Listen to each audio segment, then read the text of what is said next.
Visakha KGH వద్ద విద్యార్థి తేజ తల్లిదండ్రుల ఆందోళనకు దిగారు. టీచర్ దెబ్బలు తాళలేక తమ కుమారుడు తేజ మరణించాడని ఆరోపిస్తున్నారు. మరింత సమాచారం మా ప్రతినిధి ఆదిత్య పవన్ అడిగి తెలుసుకుందాం. ఆదిత్య పవన్, విద్యార్థి మృతికి కారణాలేంటి? తల్లిదండ్రులు ఏమంటున్నారు? దారుణమైనటువంటి సంఘటన విశాఖపట్నం టౌన్ కొత్త రోడ్డు ప్రాంతంలో ఉన్నటువంటి ఒక ప్రైవేట్ స్కూల్ సంబంధించినటువంటి స్కూల్లో చదువుతున్న ప్రణయ్ తేజ్ ఆరు సంవత్సరాల వయసు విద్యార్థి.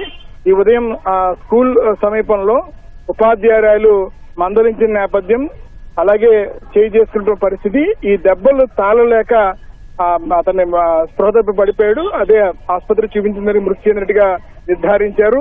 ఉపాధ్యాయులు చేసినటువంటి నిర్వాహకం వల్లే తమ బిడ్డ మృతి చెందినటువంటి ఒక నిరసనని తల్లిదండ్రులు వ్యక్తం చేస్తున్నారు. సమీపంలో స్థానికులు కూడా వ్యక్తం చేస్తున్నారు. చాలా బాధాకరమైన విషయం.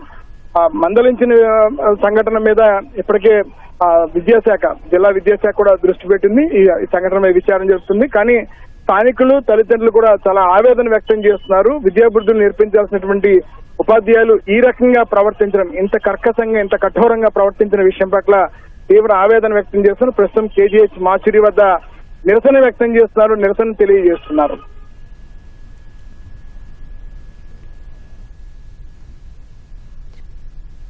ధన్యవాదాలు ఆదిత్య పవన్.